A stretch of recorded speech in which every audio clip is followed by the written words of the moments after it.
आदाब नाज़रीन, मैं हूं नासिर के शाह और आप देख रहे हैं JKC न्यूज़ नेटवर्क। मेरा फेसबुक पेज नासिर के शाह ऑफिशियल और अन्य सोशल मीडिया प्लेटफार्म पर। तो मेरे साथ जो शख्सियत मौजूद है, अलियास बानाली साहब, जो एक रेनॉन्ड सोशल एक्टिविस्ट हैं, एक पॉलिटिशियन हैं और अब आम आदमी पार्टी के लीडर हैं और आज ये सरजमीन भद्रवाह में आए हैं। तो सबसे पहले अलियास साहब, आपका खैर मकदम करते हैं। तो बताइए, जो आज का यहाँ पर प्रोग्राम रहा, क्या मुद्दा और मकसद था इस प्रोग्राम का? Thank you very much. पहले तो मैं आपकी चैनल का बहुत शुक्रगुजार हूं कि आपने बात करने का मौका दिया। दरअसल ये मास कॉन्ट्रैक्ट प्रोग्राम के तहत पॉलिसीज़ को आगे लेने की बात है। हमें पार्टी से हिदायत थी कि यहाँ पर जो एक मुख्तसर सा प्रोग्राम रखा गया था, गर्ज़-ओ-गायत यही है कि आम लोगों की बात को ऐवान बाला तक पहुँचाना और ख़ासकर जो पार्टी का मंशूर है वो लोगों के साथ साझा करना। और जो ये नौजवानों का कारवान हमने यहाँ से शुरू किया है, जो लोग नए आज जुड़ने यहाँ पर हमारे साथ आए थे, 100 के आसपास नए लोगों ने ज्वाइन किया, जिसमें आपके शहर के वो यूथ प्रेसिडेंट थे पैंथर्स पार्टी के राशिद चौधरी साहब, उन्होंने भी ज्वाइन किया और बहुत से एक्टिविस्ट हैं। एक अदना सी एक मुखलिस कोशिश है। इंशाअल्लाह रहमान इस नई सोच के साथ हम चलने जा रहे हैं, तो इंशाअल्लाह उम्मीद है कि एक अच्छा। तो जैसा हम देख रहे हैं कि आम आदमी के प्रोग्राम्स लगातार हो रहे हैं, काफ़ी लोग आपके साथ जुड़ रहे हैं और साथ ही साथ आप पर आपकी पार्टी पर इल्ज़ाम लग रहे हैं कि ये बीजेपी का बी पार्ट है।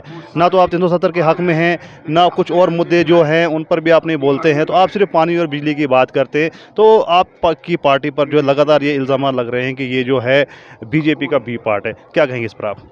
देखिए, हमारे रियासत जम्मू कश्मीर की सबसे बड़ी बदकिस्मती ये है कि यहाँ पर हमेशा अवामी जज्बात की राजनीति की गई है। अभी तक यहाँ पर किसी ने भी प्रैक्टिकल, प्रोग्रेसिव और डेवलपमेंटल पॉलिटिक्स की तरफ बात नहीं की है। 370 को लेकर हम क्या है, वो हमारा विज़न डॉक्यूमेंट मैटर करता है।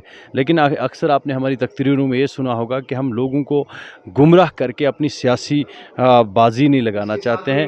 बेहतर है कि इंसान सच कहकर किसी का दिल तोड़े, बनिस्बत झूठ कहकर उसी का भरोसा तोड़ना। 370 का इशू जो है वो एक सेंसिटिव इशू है और उसके लिए हमने वक्त पे कुर्बानियाँ भी दी है।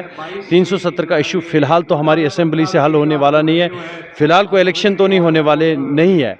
अलबत्ता जो हमारा विज़न डॉक्यूमेंट आएगा उस पे बात होगी। तो फ़िलहाल ये सब जुडिशियस इशू है। मैं एक छोटा-सा एक कार्यकर्ता हूँ, एक छोटा-सा अदना सा वर्कर हूँ, मैं इस पे बात नहीं करना चाहूँगा।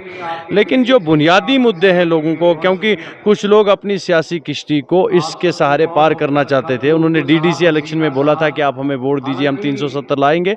देखिए, 370 का इशू जो है, जो पढ़े लिखे लोग हैं, अगर मेरे साथ वो डिबेट करने आए, 370 का इशू इस वक़्त जब लिस्ट सिस्टम आप पढ़ते हैं, अब फेडरल स्ट्रक्चर के अंदर वो एक यूनियन लिस्ट के अंदर फ़ॉल करता है। और जब भी यहाँ पर इलेक्शन होते हैं, आप देखेंगे आने वाले समय में भाजपा ने एक अलग जज्बात लेकर समाज को तोड़ना है।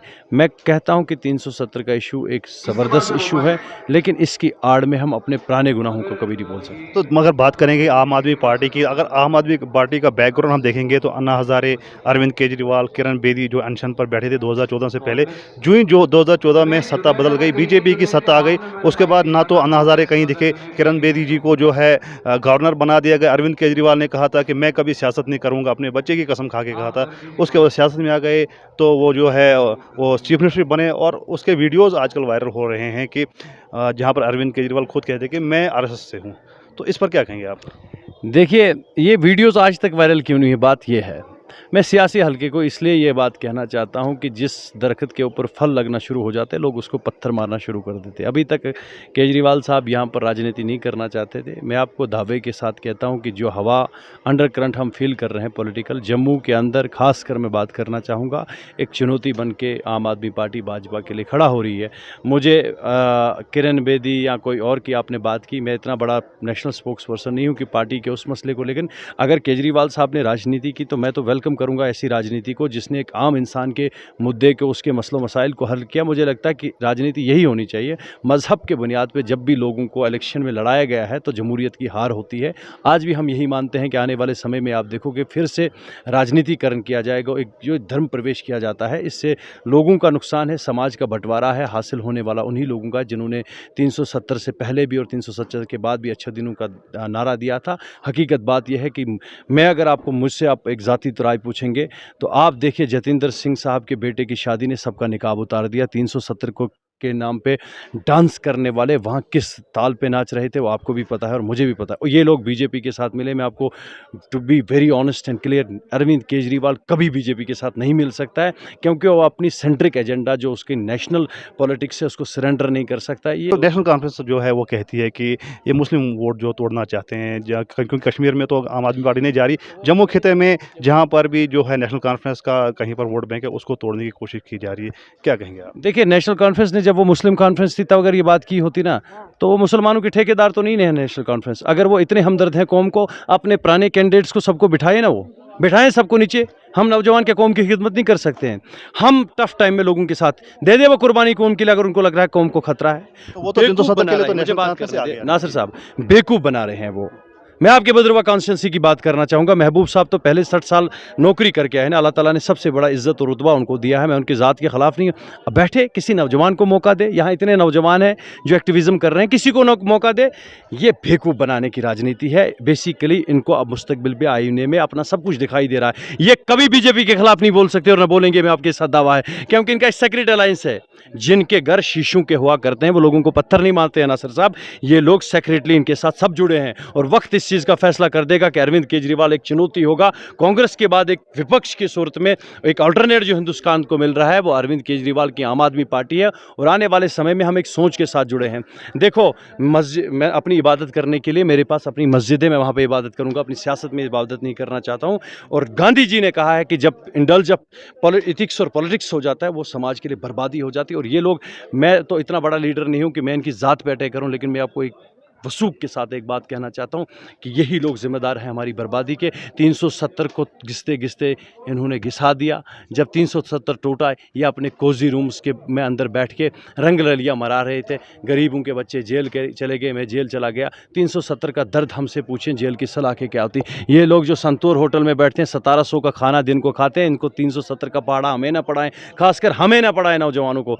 हम कुछ सोच समझ कर ही हुआ हूँ मौज दरिया का हरीफ, वरना मैं भी जानता हूँ आफियत साहिल में है। हमें पता है कि हम इस टकराव को, हम इतने बेवकूफ़ नहीं है, न तो मैं कौम का कोई इतना बड़ा ठेकेदार हूँ कि मैं मुसलमान मेरे कहने पे वोट डालेंगे। मैं इतना बड़ा कोई मजहबी रहनुमा नहीं हूँ। और सबसे बड़े मजहबी रहनुमा तो फिर फारूक अब्दुल्ला साहब है, जो जय श्री राम दिल्ली में लगाते हैं, तो यहाँ लोगों को मजहब के नाम पर बेवकूफ़ बनाते हैं। तो इन शॉर्ट मैं आपको ये कहना चाहूँगा कि ये नौजवानों की सोच है, नौजवान एक साथ हो रहे हैं। अभी तक कौम के फैसले बड़े दरबारों और कराकुली वालों ने किए हैं, जो बड़े कमीज शलवार लगा के एक गाँव का ठेका कर देते थे किसी पार्टी के साथ। आज नौजवानों ने एक अदना सी मुखलिस और ईमानदार कोशिश की है।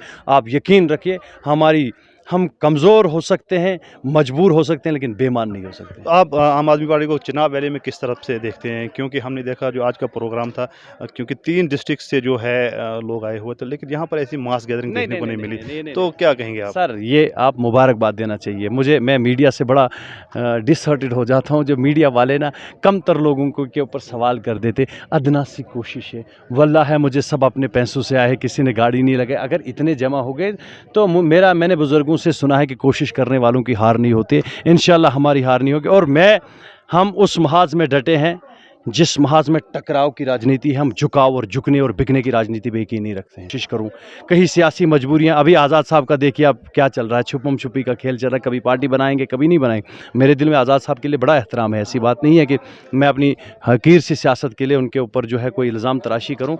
मेरे दिल में बड़ा एहतराम है, लेकिन एक कोशिश हमने की है। वी आर एक्सपेक्टिंग कि आप लोग हमें थोड़ा सा गाइड करेंगे। तो क्या आप समझते हैं कि अब समय आ गया है कि ट्रेडिशनल पॉलिटिक्स से स्विच करके लोगों को, नौजवानों को, जिनको पीड़ा है, जिनको दर्द है, क्योंकि आप एक नौजवान हैं, आपने भी जो है अपनी जवानी जो है सियासत में लगा दी, लोगों की खिदमत में लगा दी, क्या आप समझते हैं कि अब समय आ गया है कि नौजवानों को जो इस सियासत में कूदना चाहिए, ना कि जो ओल्ड स्कूल ट्रेडिशनल पॉलिटिक्स? वल्लाह सियासी पस मंज़र में मैं नासिर के शाह को MLA देखना चाहता था, लेकिन उन्होंने सियासत छोड़ दी। लेकिन जो काम आप कर रहे हैं, आप लोगों का ही काम कर रहे हैं। देखिए, जब हम राजनीति में आए हैं ना, हमने बारूद अपने साथ बांध के चले हैं। अब हमारी मौत हो जाती है या हम लक्ष्य पूरा कर देते हैं। बारूद मतलब सियासी बारूद। देखिए, ये खेल जो है ना, ये कोई मामूली इंसान का खेल नहीं है। ये बहुत कांटों का ताज है और दुश्वार गुजार रास्ता है। इस बीच में 90% 99% लोग नाकाम हो जाते हैं, 1% कामयाब हो जाता है। और कहते हैं कि जो लोहा ज़र्ब खाता है वही हथियार बनता है, जो सख्ती सहता है वही कभी कामयाबी भी हासिल करता चलिए बहुत बहुत शुक्रिया। तो नाजरीन ये थे अलियास साहब बनहाली, जिन्होंने जो अपने व्यूज़ जो सामने रखे, उनसे हमने तीखे सवाल भी किए और इनने बड़ी जो है चतुराई से उनका जवाब दिया, क्योंकि नौजवान है, टैलेंटेड है, होनहार है। तो बिल्कुल सवालों के अच्छे जवाब दिए और लोगों तक ये मैसेज पहुँचाने की कोशिश की कि अब जो है वो सियासत नहीं रही, सियासत बदल चुकी है। अब आम आदमी को है पस मंज़र में जो है सामने आना चाहिए, लोगों के सामने आना चाहिए, लोगों के मसलों का अज़ाला करना चाहिए। बहरहाल ज़्यादा न्यूज़ और अपडेट्स के लिए आप देख रहे हैं नासिर की शाह।